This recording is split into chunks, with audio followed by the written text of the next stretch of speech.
네, 인사드리겠습니다. 평안하셨습니까?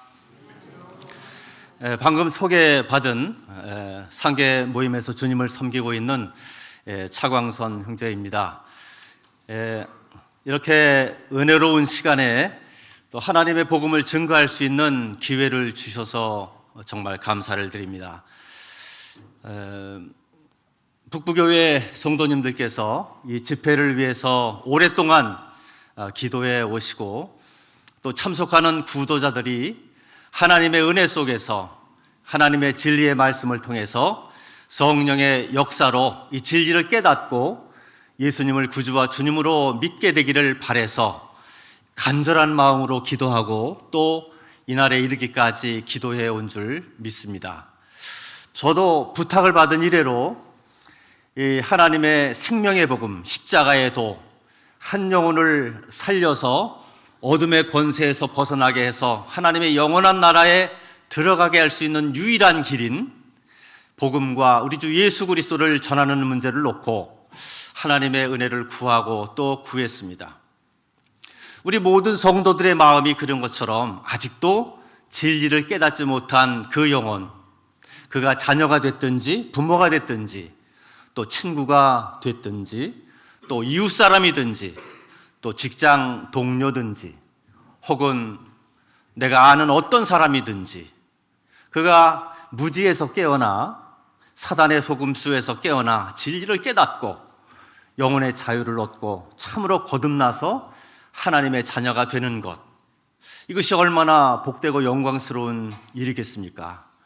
우리가 기도해 온 대로 아버지 하나님께서 은혜를 베풀어 주시고 그리고 이 자리에 혹 있을 하나님께서 사랑하시는, 정말 거듭나기를 원하시는 그 어떤 분이 이 진리의 말씀을 통해서 복음을 깨닫고 주님을 영접하게 되는 일이 하나님의 도우심 속에서 오늘 이 저녁에 이루어지기를 간절히 바라고 또 기도를 하게 됩니다.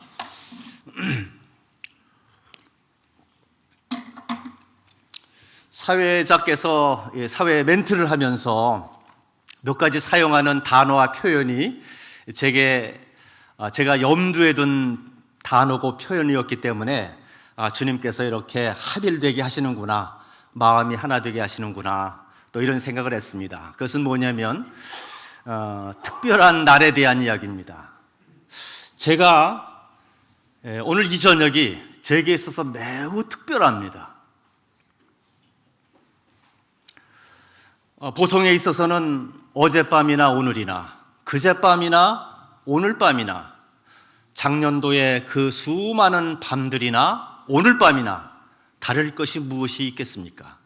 그저 그러한 밤이고 평범한 밤이고 똑같은 밤일 뿐이죠. 그런데 누구에겐가는 특별한 날일 수가 있습니다. 어떤 사형수에게 있어서 이제 이 밤이 지나면 형장의 이슬로 사라져가야 하는 그 상황이라면 그 사형수에게 특별한 날 아니겠습니까? 안병동에서 수없이 많은 날들 고통하면서 이제 임종이 가까워서 의사가 예견한 대로 누가 봐도 오늘 밤을 넘기기 어렵다고 하는 상황이라고 하면, 그리고 내일은 이 땅에서 더 이상 호흡할 수 없는 상황이라면 그 환자에게 있어서 오늘 밤은 특별한 날이겠죠. 저에게 있어서 특별하다고 하는 것은 다른 것이 아니라 영원하신 하나님, 사랑의 하나님, 전능하신 하나님, 한 사람이라도 잃어버리지 않고 구원받기를 원하셔서 사람으로 치면 노심초사 밤잠을 못 주무시고 애달아 하시는 그 하나님, 그 하나님의 아들의 복음이 증거되는 날 밤이니 어떻게 특별하다 아니할 수 있겠습니까? 그리고 구원받은 성도들이 기도하는 가운데 한 영혼이라도 구원받기 위해서 밤으로 낮으로 새벽으로 기도하는 가운데 이렇게 주님으로 모였으니 하나님께서 그 약속의 말씀을 따라 사랑하는 자녀들이 거듭난 성도들이 모였으니 또 아들의 복음이 증거되는 자리니 하나님께서 임재하지 않을 수가 있으시겠습니까? 그러니 특별한 날이죠. 그러나 더 특별한 의미를 부여하고 싶은 것은 이곳에 참여한 어떤 구도자 분이 비로소 하나님의 그 사랑의 손길에 마음이 열려서 성령의 도우심으로 그 생각이 열리고 생명의 빛이 그 어두운 영에 비춰져서 비로소 예수님이 주님이신 것을, 저 십자가가 자기를 위한 것이었음을, 거기에 흘려진 보혈이 자신의 영원한 죄를 영원히 씻는 영원한 구속을 이루기 위한 피였음을 깨달아서 하나님 감사합니다 하는 이 날, 이 밤은 그에게서 얼마나 특별한 밤이 되겠습니까?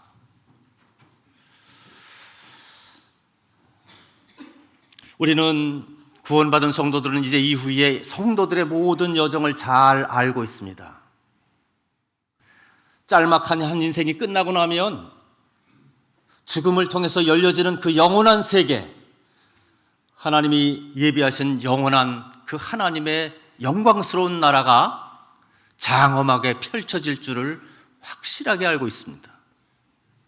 하지만 믿지 못하고 있는 거듭나지 못한 영혼들을 위해서는 슬픔과 저주와 후회와 영원한 고통이 쉼없이 영영토록 지속되는 그 지옥, 그 확실한 존재를 또한 알고 있습니다. 그래서 내가 아는 사람이 거기 가서는 안 되겠기에, 내가 사랑하는 사람이 그곳에 가면 정말 안 되겠기에 기도하고 복음 듣기를 원해서 권하고 또 이렇게 모셔오고, 그러한 복음 집회의 첫날인데 하나님께서 저희들에게 긍휼과 자비를 베푸시기를 정말 바랍니다. 너희 창조자를 기억하라. 곤고한 날이 오기 전에, 정말 힘든 날이 오기 전에, 정말 아무 낙이 없다고 할 해가 가깝기 전에, 이제는 절망이라고 할 때가 가깝기 전에, 이제 나는 끝이구나, 길이 없구나, 내 소망은 끝이 났구나 하는 그런 날이 오기 전에 창조자를 기억하라는 저 말씀은 여기 참석하는 뭇 영혼들 중에 몇몇 사람들에게 해당될 수 있을 것입니다. 여기 참석한 어떤 분 중에는 오랫동안 복음을 듣고 또 들어서 그동안 이 북부교회가 세워진 이래로 기라성 같은 수많은 전도자들이 거쳐가지 않았겠습니까? 그들을 통해서 생명 같은 복음이 전해지고 증거되고 선포되고 반복적으로 전달되었으므로 어떤 분은 이미 저 강사가 저 말 한 이후에는 어떤 말씀을 할 거라는 것을 꿰뚫고 있는 분들도 있을 거예요. 그런데 구원을 받지 못한 채, 깨달음이 없는 채, 참 놀랍게도 슬프게도 여기 스쳐 지나간 강사들의 모든 말씀을 꿰고 있으면서도 영혼에 깨우침이 없고 비침이 없고 돌이킴이 없고 구원받음이 없고 거듭남이 없어요. 이럴 수가 있는가? 마저매트에 참석하긴 했지만 본인은 또 그렇게 생각하겠지요. 이번 집회가 다른 집회와 다를 게 무언가? 작년하고는 또 어떻고? 재작년 3년 전하고는 또 어떻고?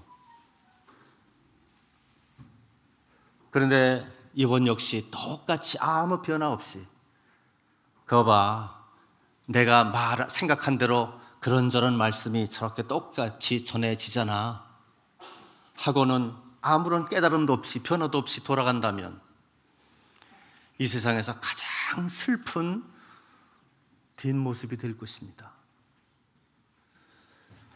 또 어떤 구도자는 어떤 경우에 있어서는 이렇게 생각하는 분이 있을 것이죠.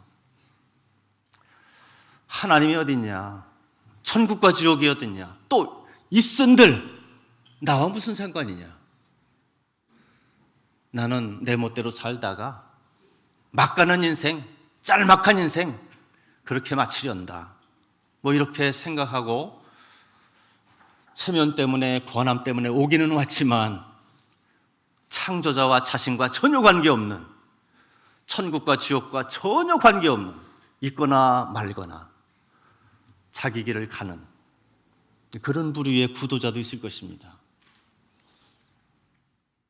이 집회가 끝나면 참 해방된 기분으로 진리 없이 돌아가겠죠. 그리고 전과 같이 욕망을 즐기면서, 쾌락을 즐기면서 나름대로 인생을 구가하겠죠. 곤고한 날이 오기 전에, 나에게 아무 낙이 없다고 할 해가 가깝기 전에 내 창조주를 기억하라. 저 창조주가 어느 날엔가 나와 정말 심각하게 관계 있는 분이라는 사실이 깨달아질 때, 그때는 희망이 있겠죠. 어떤 구도자는 이런 분이 있을 거예요. 하나님이 계시다면 내가 정말 믿고 싶습니다. 천국과 지옥이 있다면 정말 믿어야죠. 영원하신 하나님이 계시다면, 진리가 정말 있다면 원컨대 깨닫게 해주십시오. 믿고 싶습니다. 이런 구도자도 있을 수 있겠네요. 내가 믿기는 다 믿습니다. 하나님이 계신 것도, 하나님이 창조하셨다는 것도, 죄 지은 인생이 그 죄 문제를 해결하지 못하면 영원한 멸망으로 들어갈 수밖에 없다는 사실도 알고 있습니다. 그런데 도대체 믿음은 무엇이죠? 도대체 거듭나는 건 뭐죠? 왜 제게는 일어나고 있지 않는 거죠? 정말 불쌍히 여겨주셔서 정말 이번에는 좀 깨닫게 해주십시오. 이런 구도자가 있을까요?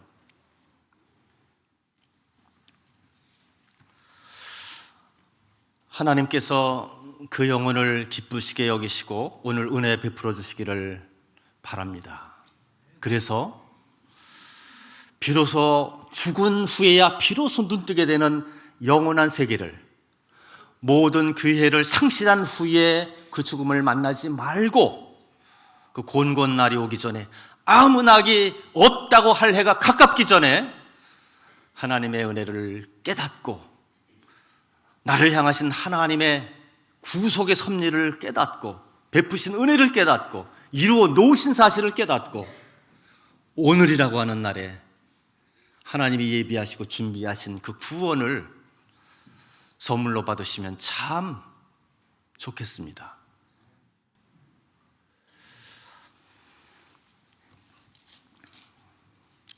오늘 첫날 저는 성경책에 관해서 좀 서두를 많이 좀 말씀을 드리려 합니다. 저마다 전도하는 분들마다 강조하고 싶은 분들이 많이 있죠, 부분들이. 저는 전도할 기회가 많지 않았지만 공적인 장소에서, 그런데 공적인 장소에서 이와 같은 복음 집회 때, 복음을 전할 때 가장 우선 강조하고자 하는 마음은 어느 부분이냐면 바로 성경입니다. 성경.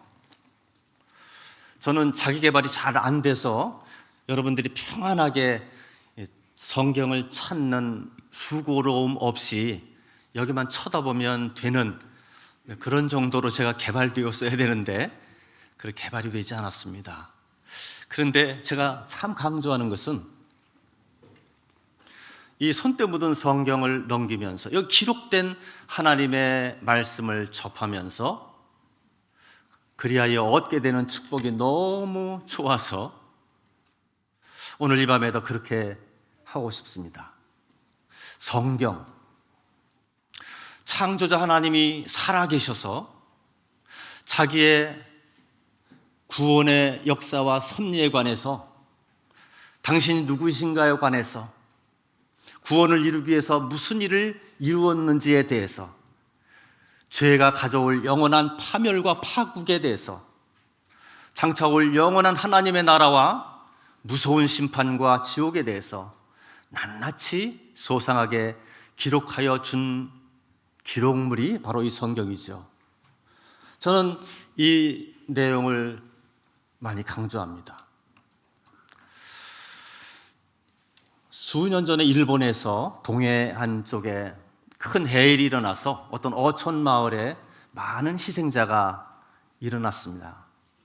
그런데 한 마을은 다른 마을에 비해서 그렇게 많이 희생자가 발생하지 않았어요.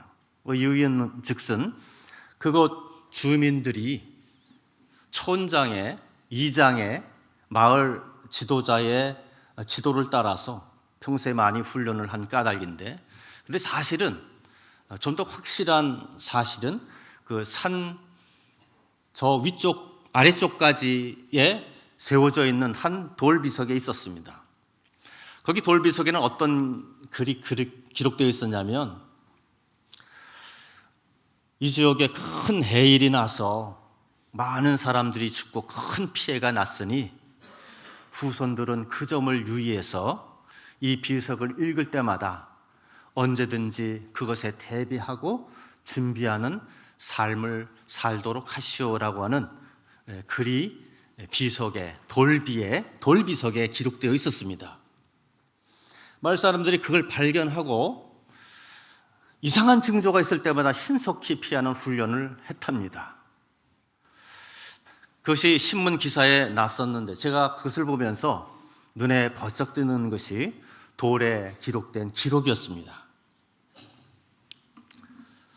마을 사람들은 그 기록에 있는 교훈을 따라서 평소에 훈련한 덕분에 해일이 일어났을 때 많은 인명 피해 없이 무사할 수가 있었다고 그러네요. 또 한 가지는, 그것도 몇 년 전에 저 지방의 어떤 양반댁에 묘실을 이장을 하다가 미라 하나가 발견이 됐습니다. 그 미라를 조사하다가 그 수위에 끼워져 있는 무언가를 발견해내서 조심스럽게 펴보니까 한지에 쓰여져 있는 아내의 편지였습니다. 그것이 확인되기 전까지 이 시신이 누구의 것인지, 어떤 사람인지, 어떤 삶을 살다가 어떻게 죽었는지 알 수 없었는데, 그 한지에 적혀져 있는, 썩지 않고 고스란히 보존되어 있는 그 글을 살펴보니까 이 사람은 양방집 자제로서 결혼을 했지만 몇 년 짧은 생애를 살다가 병으로 죽은 사람이었습니다. 그 편지의 내용이 그것을 말해주는 거죠. 이 편지는 젊은 아내가 서너 살짜리 아들 하나를 남겨두고 또 아내의 배에 유복자를 하나를 남겨두고 병으로 죽은 상황이었는데, 이 아내가 사랑했던 남편을 향해서 사부곡이라고 할까요?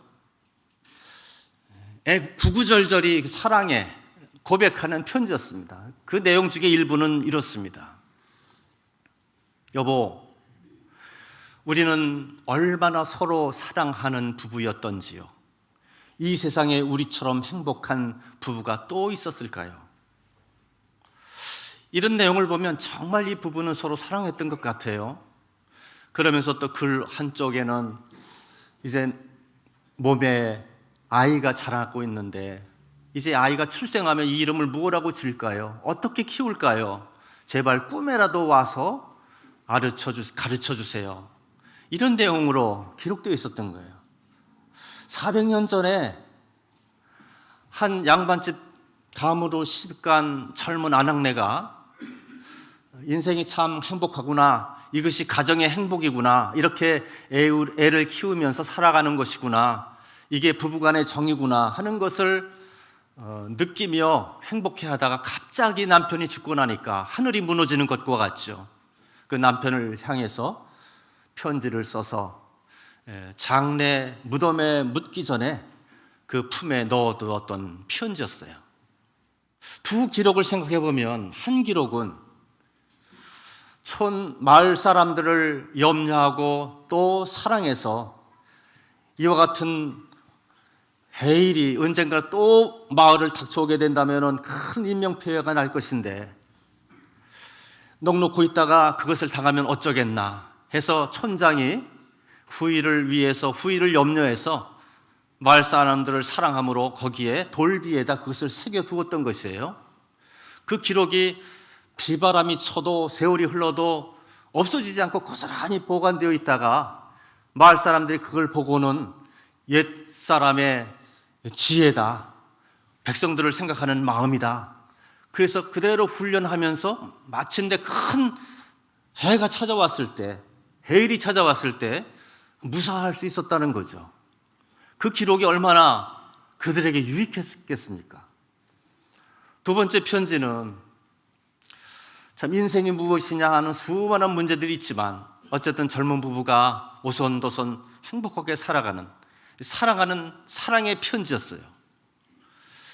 저는 이 두 가지가 하나님께서 인생들을 사랑해 하셔서 그들을 위하여 영원한 천국을 마련하시고 또 그들을 위해서 구원의 길을 예비하시고 믿지 않게 되면, 거듭나지 못하게 되면, 진리를 깨닫지 못하게 되면, 예수님을 구주와 주님으로 영접하지 못하게 되면 죄의 삭스로, 죄의 결과로 영원한 파멸과 심판과 지옥의 죽음을 피할 수가 없는데 그 무서운 결과를 피해야만 한다고 하나님께서 사람들을 불러내셔서 시대마다 때마다 환경과 장소는 달라도 그것을 기록해서 한 권의 책으로 보존해서 이렇게 우리에게 전해주므로 수많은 사람들이 이 말씀을 통해서 거듭나고 이 말씀을 통해서 하나님의 자녀가 되고 복음을 깨닫고 영광의 나라로 들어가게 되는 역사가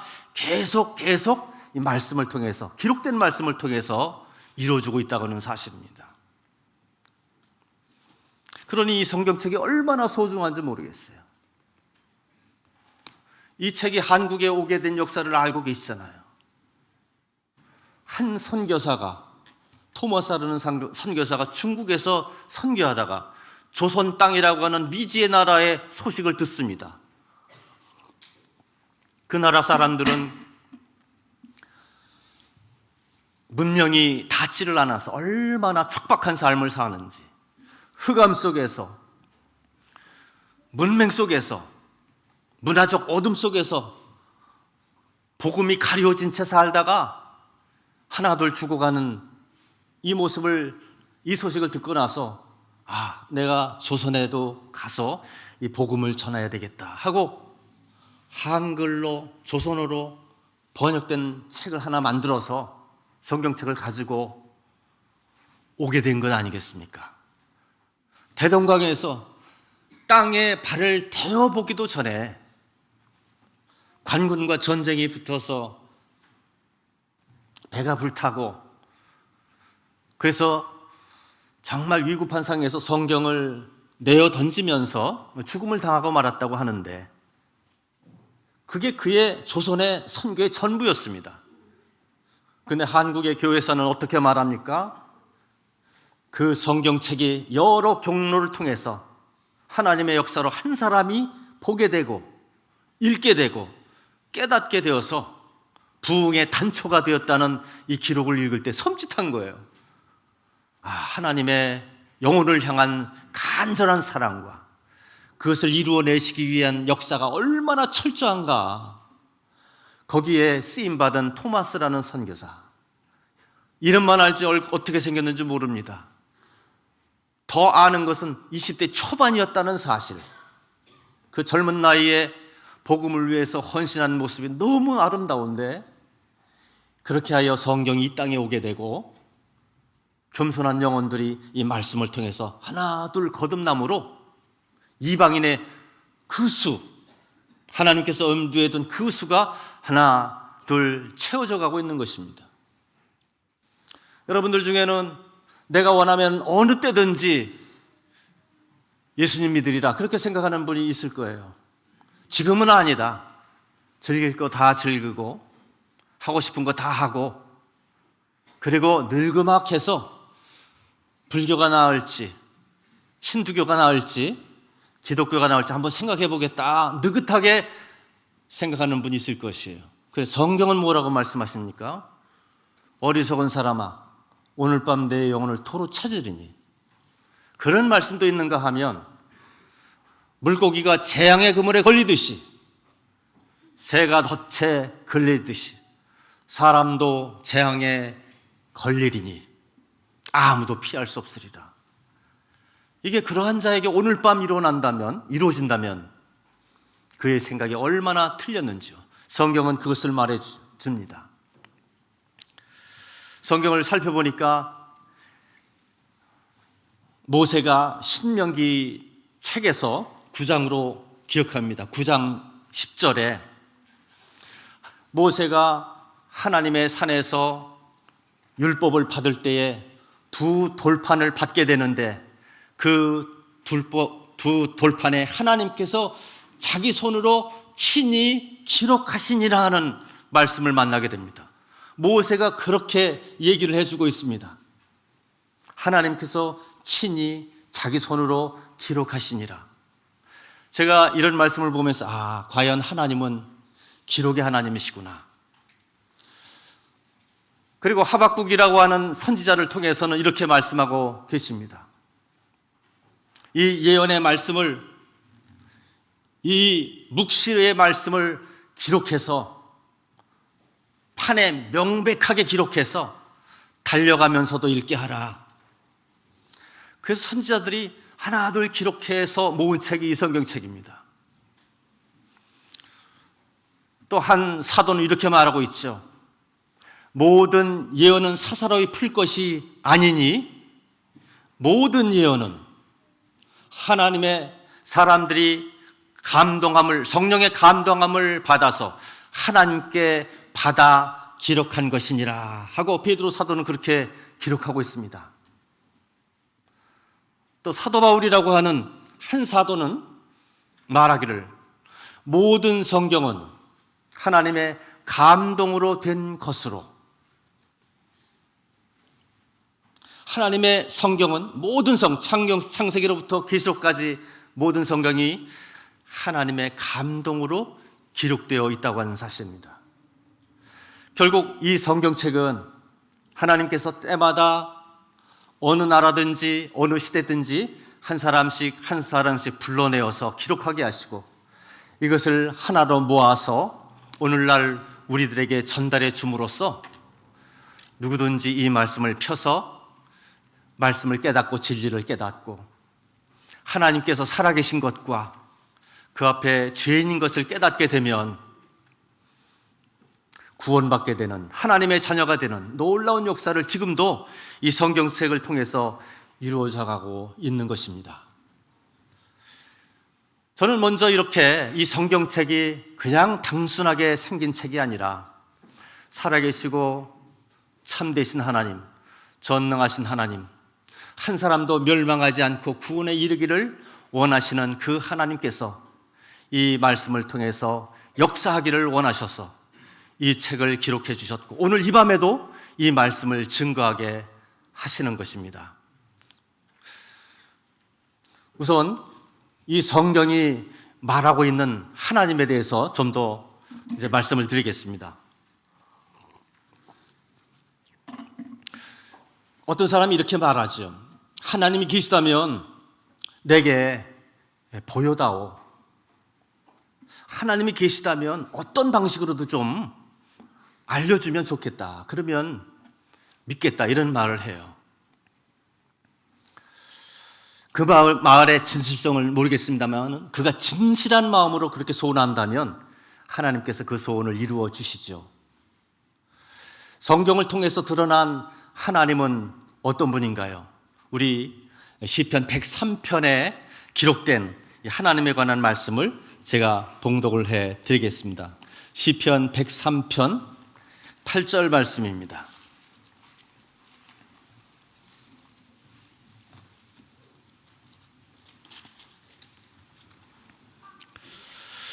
시편 103편 8절에 여호와는 긍휼이 많으시고 은혜로우시며 노하기를 더디하시고 인자하심이 풍부하시도다. 자, 여기에 몇 가지 하나님께서 어떤 분이신지를 보여주고 있습니다. 하나님은 긍휼이 풍성하신 분이세요. 은혜로우신 분이세요. 자비로우신 분이세요. 노하기를 더디하시고 또 인자하심이 넘치고 풍부한 분이십니다. 또 다른 성경에 계속 보게 되면 하나님께서는 오래 참으시는 분이시고 또 하나님은 생명이시며 또 하나님은 사랑이시라 이렇게 기록을 해주고 있습니다. 또한 공의의 하나님이시라고 말씀하고 있습니다. 공의로 심판하시는 하나님이라고 말씀을 하십니다.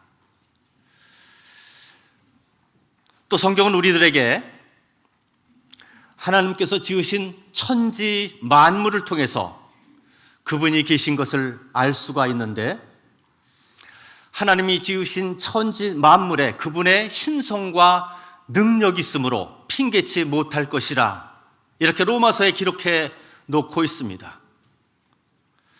밤하늘에 보이는 수많은 별들, 저 별들을 바라보게 되면 마치 노래하는 듯이 춤추는 듯이 아름답게 빛납니다. 근데 우리가 아는 대로 그 별을 근접해서 보면 그 크기나 그 회전하는 속도나 공전하는 속도가 사람의 상상을 초월할 뿐만 아니라 그 우주의 넓이와 멀리 그 크기가 얼마나 크고 넓은지, 빛의 속도로 200만 광년 달려가도 그곳에 안드로메다라고 하는 성자가 있고, 이 끝간데 없이 넓고 큰 우주가 우연히 생긴 것이 아니라 창조주 하나님에 의해서 창조되었다는 사실을 성경은 말씀해 주고 있습니다. 식물을 보든지 동물을 보든지 어떤 생명체를 보든지 거기 하나님의 신성과 능력이 깃들어 있다고 성경은 증거하고 있습니다.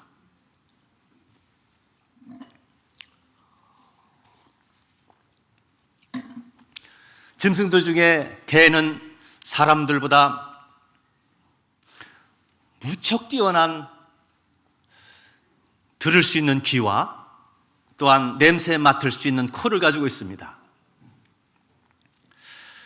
자벌레라고 하는 자그마한 벌레는 마치 자를 재듯이 그 가느다란 몸을 하늘로 뻗쳤다가 일정한 간격으로 앞으로 내디딘 다음에 그것을 의지해서 성큼성큼 전진해 나갑니다. 마치 자로 잰 것처럼. 그 벌레는 처음부터 그런 성향으로 창조되었습니다. 이게 자벌레의 모습입니다. 돼지는 음식을 먹는 것을 특징으로 하죠. 돼지는 먹고 또 먹습니다. 제가 어렸을 때 시골에 살면서 집 큰 뒷뜰이 있었는데 거기에 닭들이 키워지고 있었고 또 여러 나무들과 꽃들과 그리고 한켠에 돼지우리가 있었습니다. 어느 날 어머니께서 새끼 돼지 한 마리를 이렇게 받아오셨습니다. 그 돼지를 키우는데 제가 그 돼지를 바라보면서 참 많은 것을 느꼈습니다. 잘 자라서 1년, 2년이면 아주 성숙한 돼지가 됩니다. 그런데 제가 어느 날 덫으로 쥐 한 마리를 잡아서 그 쥐를 가지고 돼지에게로 갔습니다. 과연 이 돼지가 이 쥐를 먹을 수 있을까 하고, 그 돼지가 그 눈을 보게 되면 그 눈빛이 굉장히 강렬하고요. 그리고 속눈썹도 아주 길고 돼지지만 그렇습니다. 그래서 저는 닭이나 나무나 꽃이나 어렸을 때 다 친구 같아서 대화도 하고 그런 상황이었습니다. 돼지를 먹고 있는 돼지를 이렇게 바라보면서 쥐를 보여줬습니다. 돼지가 쳐다보는데 꼭 날 뭘로 하고 알고 그런 걸 먹으라고 하느냐 하는 표정인 것 같았습니다. 그러더니 이왕 가져왔으니까 한번 나한테 던져봐라, 그럴 것 같았어요. 그래서 그 돼지에게 쥐를 던져줬습니다. 그런데 얼마나 맛있게 그걸 씹어먹는지 그냥 소리만 들어도 군침이 돌 정도로 소리가 들리는 거예요. 정말 식욕이 없는 경우에 그 소리만 들어도 식욕이 솟을 만큼. 그런데 돼지는 무표정하게 그래서 아주 맛있게 먹었습니다. 돼지의 습성은 먹는 것이죠. 그가 타락해서 그렇게 된 것이 아니고 처음부터 하나님께서 그렇게 만들어 놓으셨기 때문에 그런 것이죠. 모든 곤충과 동물들의 특성을 보면 하나님께서 그 저마다의 특성과 재주를 주셨어요. 하나님의 신성과 능력으로 그렇게 하신 거죠. 식물을 보면 똑같은 깨달음이 있습니다. 요즘 벚꽃이 피기 시작했는데 복숭아꽃 피고 살구꽃 피면 바람이 불면 이 꽃가루들이 날아다니고 또 벌들이 오고 가면서 충매로 꽃가루들을 이렇게 서로 이렇게 나눕니다. 그런데 놀랍게도 복숭아 열매가 맺기 위해서는 그 씨방에 복숭아의 꽃씨가 꽃가루가 들어갑니다. 그것을 바라고 문을 열어놓고 있죠. 바람이 불고 또 벌이 와서 오고 갈 때마다 수많은 꽃가루들이 거기에 근접을 하게 됩니다. 그런데 이 복숭아의 씨방은 다른 수많은 꽃가루에 전혀 연연하지 않고 오직 하나에만 반응을 합니다. 그것은 자기와 동질인 복숭아 꽃 가루이죠. 그거 하나를 받아들이고 난 후에 문이 닫히고 다시는 열리지 않습니다. 그리고 우리가 좋아하는 복숭아가 열리는 것이죠. 이것이 단순한 것 같아도 하나님께서 모든 식물들 종류마다 지으실 때 씨 가진 열매 맺는 과목들을 만들 때마다 저마다의 그 특성을 갖게 만드셨는데 그들이 열매를 맺는 그 메커니즘에 있어서는 흐트러짐이 없는 거예요. 꼭 자기와 관계된 꽃가루를 받아들이고 그렇게 해서 열매 맺는 이것이 하나님께서 창조하신 신비한 능력인 것입니다. 그래서 하나님께서는 천지 만물을 통해서도 자기를 드러내시고 계시하고 계세요. 그런데 이 성경이 또 말하고 있는 것은 우리 인생들에 대한 이야기입니다. 아담과 이브를 창조하시고 에덴 동산에서 불순종함으로 선악과를 따먹게 되고 죄가 이들에게 시작됐고 그렇게 해서 죄가 세상에 들어왔다고 로마서 5장에 기록하고 있죠. 이 죄가 세상에 들어오면서 무슨 결과가 이루어지게 됐는가 성경은 밝히 말해주고 있습니다. 죄의 삭은 사망이요 한 번 죽는 것은 사람에게 정한 것이요 그 후에는 심판이 있으리니 이 죄가 가져온 무서운 결과는 하나님과의 생명의 단절을 교제의 단절을 가져왔을 뿐만 아니라 이 죄가 피를 통해서 유전인자를 통해서 생각과 영혼과 심령과 골수 속에 유전되어 와서 누가 가르쳐 주지 않아도 거짓말하고 도적질하고 기회를 타게 되면 심지어 살인까지 하게 되는 이 무서운 죄의 실존을 그 시작을 그 과정을 그 결과를 자세히 말씀해 주고 있는 것이 이 성경이고 그 외에는 그 어떤 책에서도 정확하게 그것을 말해주는 책이 없습니다.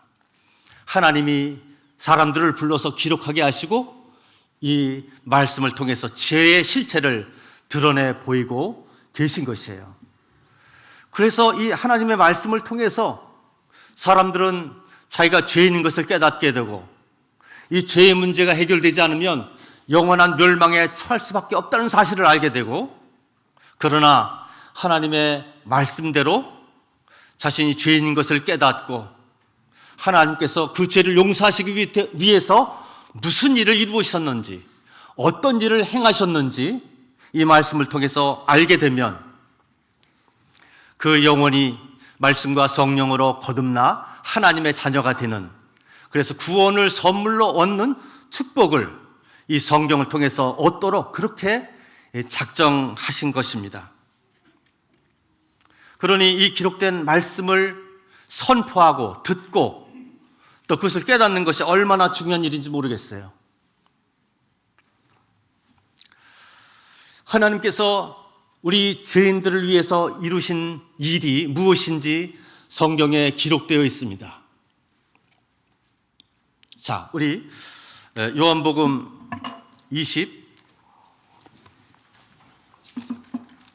20장을 한번 펴겠습니다.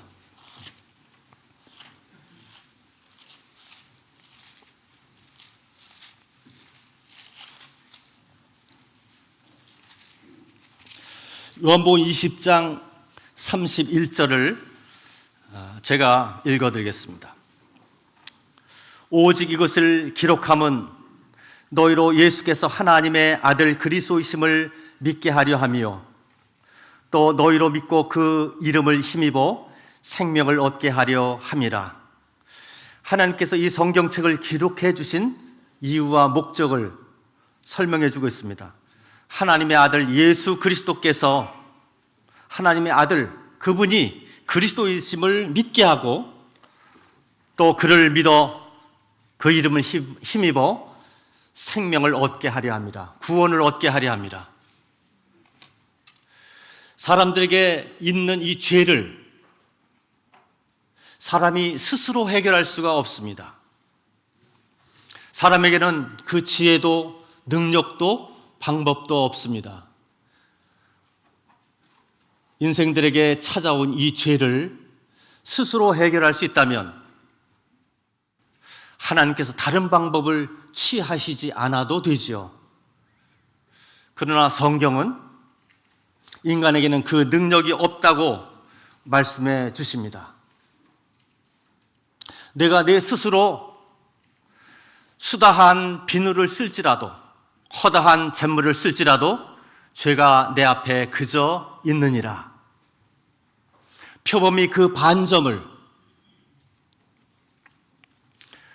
없이 할 수가 있느냐? 흑인이 그 피부를 희게 할 수 있겠느냐?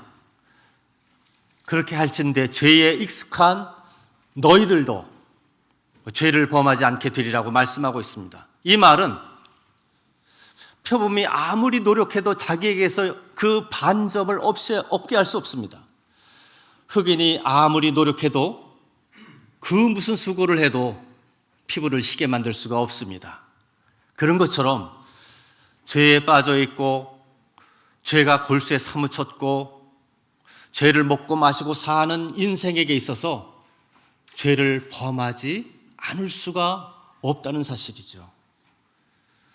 사람에게는 방법도 능력도 없습니다. 그래서 성경은 말씀하시기를 이 죄 지은 인생을 위해서 죄로 인해서 영원한 심판을 받을 수밖에 없는 인생들을 위해서 하나님께서 화목제물로 그 아들을 보내주셨다고 이 성경에 기록하고 있습니다. 요한일서 4장으로 한번 가시겠습니다. 여기에 하나님께서 우리에게 베푸신 사랑이 무엇인지 보겠습니다.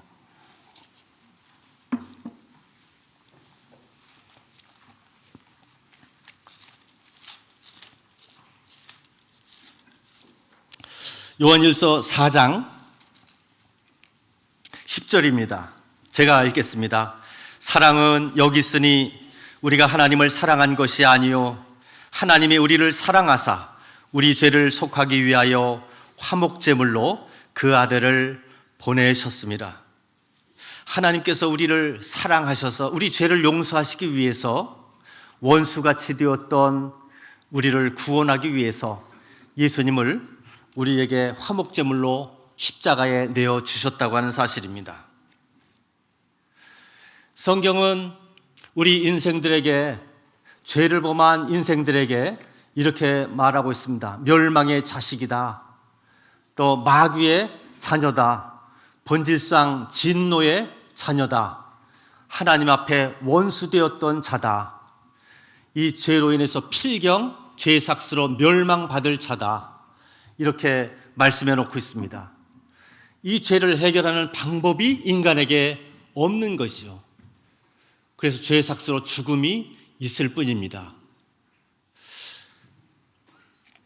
하나님께서 먼저 이 죄인들을 사랑해서 멸망하는 걸 원치 않으셔서 자기 아들을, 예수님을 화목제물로 보내주셨다고 성경은 우리들에게 기록하고 있습니다.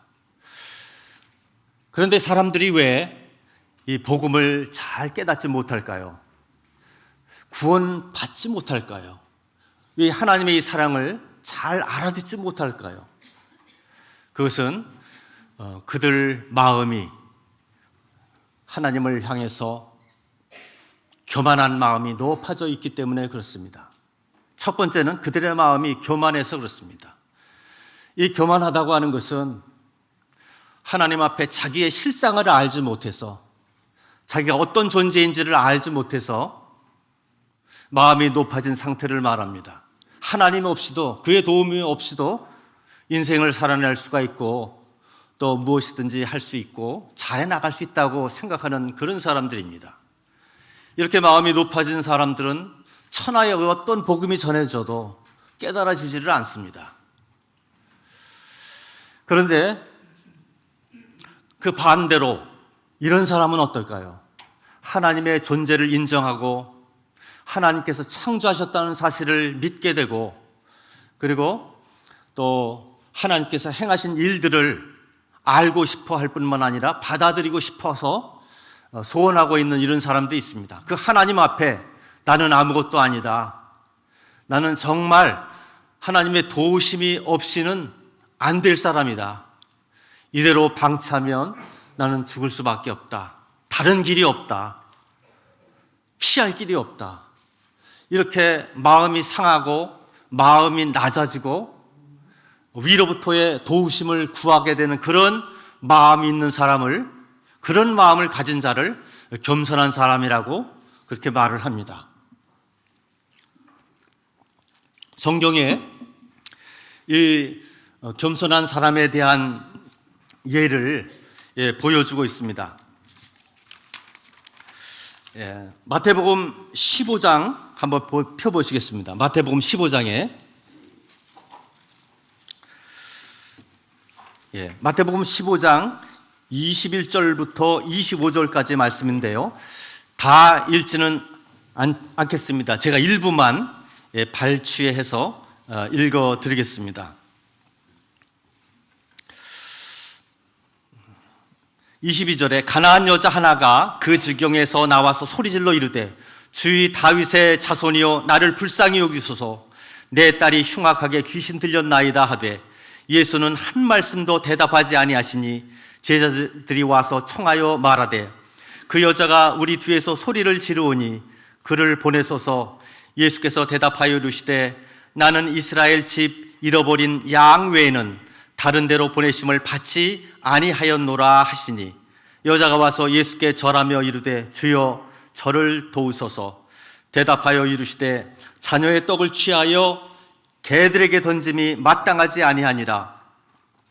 여자가 이르되 주여 올소이다마는 개들도 제 주인의 상에서 떨어지는 부스러기를 먹나이다 하니 이에 예수께서 대답하여 이르시되 여자여 내 믿음이 크도다, 내 소원대로 되리라 하시니 그때부터 그의 딸이 나으니라. 여기 보면 한 여자가, 한 여인이 자기 딸을 자기 딸을 두고 예수님 앞에 나왔습니다. 그 딸은 흉악하게 귀신 들렸다고 기록하고 있습니다. 또 다른 성경에 보면 한 아버지가 아들 때문에 예수님께 나왔는데 그 아들도 귀신이 들려서 자주 넘어지고 입에 거품을 물고 또 귀신이 자주 불에도 집어넣고 물에도 집어넣는, 그래서 참으로 귀신 들려서 비참한 상태에 있는 아들, 그 아들을 낫게 해주십사 하고 예수님께 나오는 장면이 나오는데, 방금 읽어드린 이 말씀에는 흉악하게 귀신 들린 딸을 둔 한 여인이 이 헬라 사람이고 스로보니게 사람입니다. 이방인이라고 하는데 유대인이 아니죠. 그런데 자기 딸이 너무 불쌍해서 정말 사랑스럽던 딸이 귀신 들리고 나니까 얼마나 흉악해졌는지 너무 불쌍하죠. 그래서 예수님께 나오면, 예수님께 도움을 청하면 예수님은 능하신 분이시니까 얼마든지 고쳐주실 수 있다는 믿음으로 나오게 됩니다.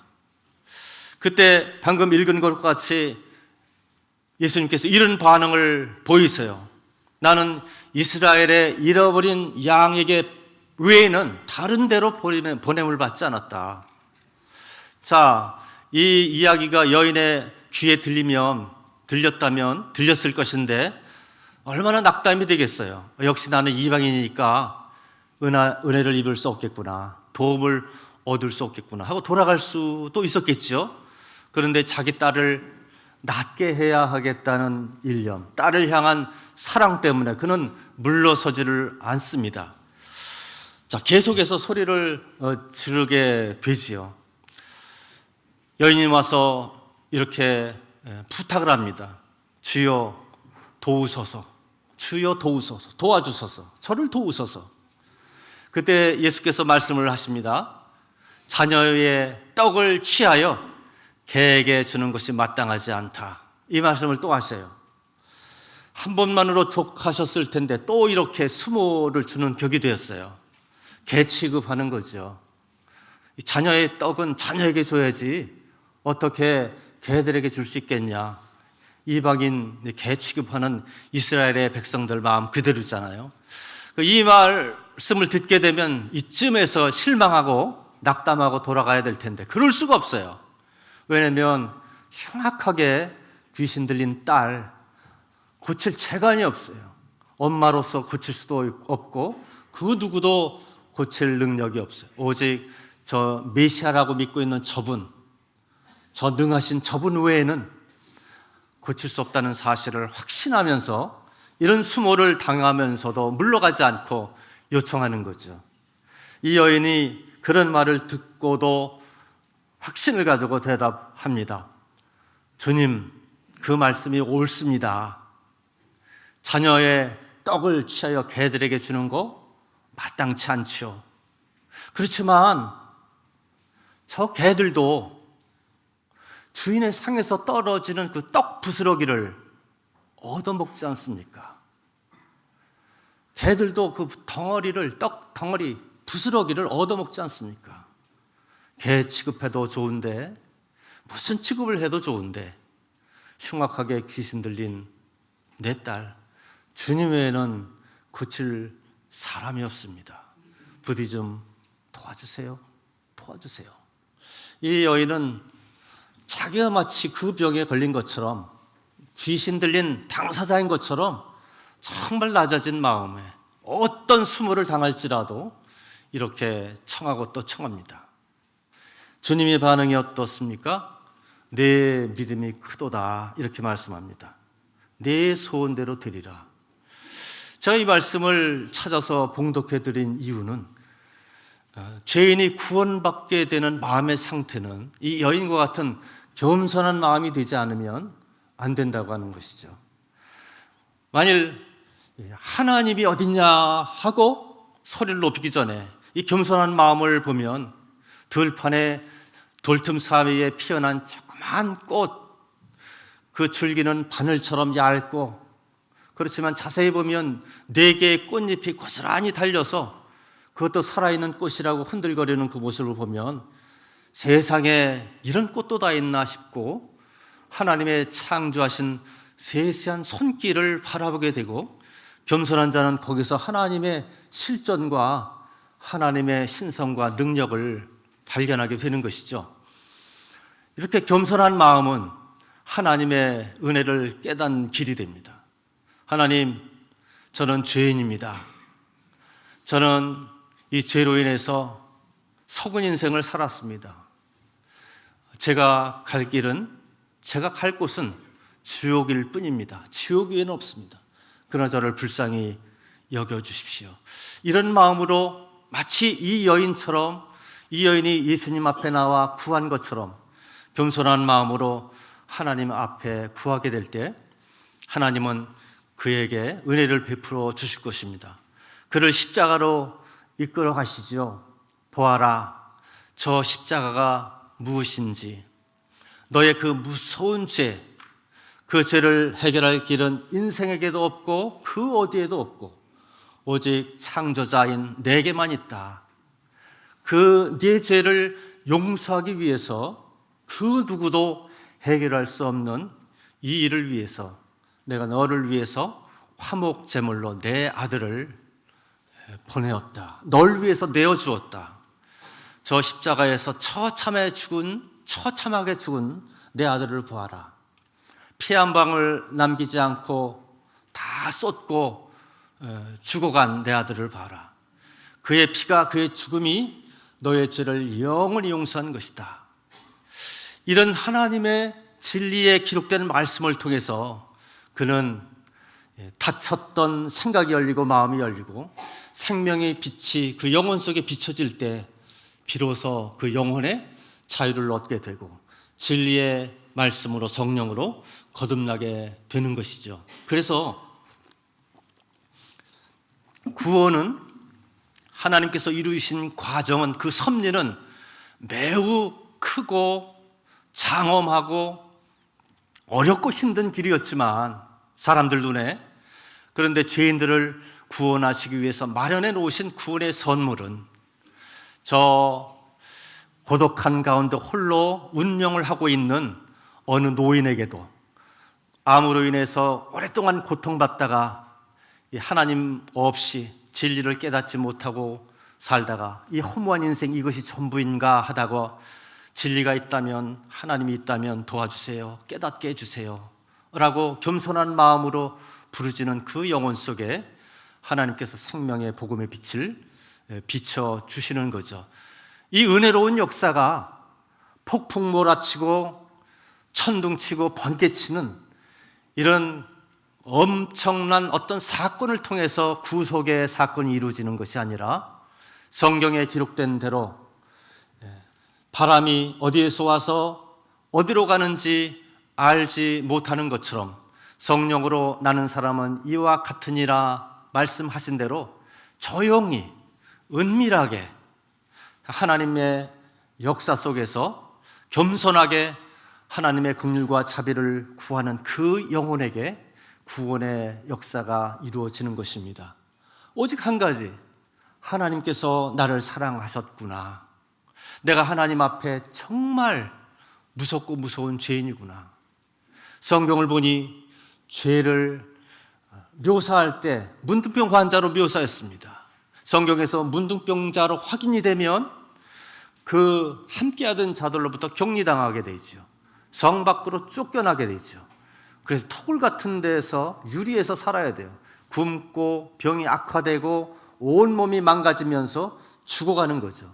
제가 소록도를 한번 방문했을 때 한 환자분과 식사를 같이 나눌 때가 있었는데 정말 상을 앞에 두고 음성이지만 나병 환자를 바라보게 될 때 이렇게 몸이 망가지는구나 생각하니까 너무 무섭더라고요. 멀쩡했던 사람에게 나병이 찾아오니까 한쪽 눈은 퇴화하면서 쑥 들어가고 한쪽 눈은 반대로 방금 당장이라도 튀어나올 것처럼 확대가 되고 잇몸은 뒤틀려서 계속 침이 흐르고 코는 무너져서 형체가 없고 손마디가 다 뽑아지고 망가져서 사람이라고 할 수 없을 만큼 그런 모습을, 그런 형령을 하고 있더라고요. 성경에서 문둥병을 가지고 죄를 설명해 주십니다. 눈에 보이지 않는 영혼도 하나님 앞에 범죄한 그 영혼은 마치 문둥병에 의해서 몸이 무너져가는 것처럼 영혼도 그와 같이 죽어져가는 것을 성경은 말씀해 주고 있는 거죠. 그러니 하나님, 저는 이와 같이 추악한 자입니다. 이렇게 범죄하다가 마침내 필경 죄의 값으로 영원한 멸망을 받을 수밖에 없는 자인데 저를 불쌍히 여겨 주십시오. 은혜를 베풀어 주십시오. 이렇게 구하는 자에게 하나님께서 그와 같은 자를 얼마나 기다리셨는지 성경 말씀 그대로입니다. 하나님은 모든 사람이 다 회개하고 구원에 이르기를 원하시고 또 진리를 아는 데 이르기를 정말 원하십니다. 그 영혼을 정말 사랑하십니다. 그가 멸망하는 것이 하나님의 뜻이 아닙니다. 오죽하면 자기 아들을 십자가에 내어 주기까지 사랑하셨겠습니까? 성경의 기록이 그 기록이에요. 우리가 알지 못하여 이리저리 방황할 때 하나님께서 우리 모든 사람들의 죄를 그에게 담당시키셨다고 말씀을 하고 계시잖아요. 계도전서 2장 24절 말씀에도 그런 말씀이 있잖아요. 친히 자기 몸으로, 예수님 몸으로 우리 모든 사람의 죄를 담당하셨다고 그렇게 성경은 기록해 주고 있습니다. 하나님의 이 사랑의 메시지가 그래서 우리 가운데 어떤 고단한 영혼에게 들려져서 나와 같은 사람도 하나님이 이렇게 사랑하셨구나 하고 그 사랑을 받아들일 때 나를 위해 피 흘려 돌아가시고 그 피로 영원한 구속을 이룬 예수님, 부활하신 예수님을 마음의 구주로 영접할 때 하나님의 자녀가 되는 권세를 주셨다고 이미 말씀을 하셨고 믿는 자는 영생을 이미 가졌느니라고 말씀을 하셨고 또 진실로 내게 이르노니 내 말을 듣고 또 나 보내신 이를 믿는 자는 이미 영생을 얻었고 심판에 이르지 아니하나니 사망에서 생명으로 옮겼느니라. 이 모든 성경의 내용들이 하나님께서 당신을 얼마나 사랑하시고 구원의 내기를 얼마나 열망하시고 아들의 피를 흘려서까지 영원히 용서하시고 그리고 이제는 돌아오라고 말씀을 하고 계신 것입니다. 이런 하나님이시니 창조자를 기억하라고 하는 이 메시지가 어찌 나와 상관없는 말씀이겠습니까? 겸손한 마음으로 자기의 말씀으로 받아들이는 자에게 정말 하나님께서 은혜를 베푸실 것입니다. 예수님 외에는 길이 없습니다. 오늘 첫 시간에 성경이 하나님께서 우리에게 주신 확실한 증거임을 말씀을 드렸고 또 이 말씀을 통해서 거듭날 수 있는 구원받을 수 있는 유일한 길이 제시되었다는 사실을 말씀을 드렸습니다. 예수님께서 요한복음 6장에 내가 너에게 이른 말이 영이요 생명이라 말씀을 하고 계십니다. 하나님의 말씀, 예수님의 말씀에는 생명이 있습니다. 하나님의 말씀은 살았고 운동력이 있어 좌우의 날선 어떤 검보다 예리하여 혼과 영과 관절과 골수를 찔러 쪼개기까지 하며 하나님의 말씀에는 생명이 있습니다. 그리고 운동력이 있습니다. 운동력은 파워입니다. 세상의 그 어떤 힘도 파워도 죄의 권세를 무너뜨릴 수 없습니다. 어둠의 권세를 무너뜨릴 수 없습니다.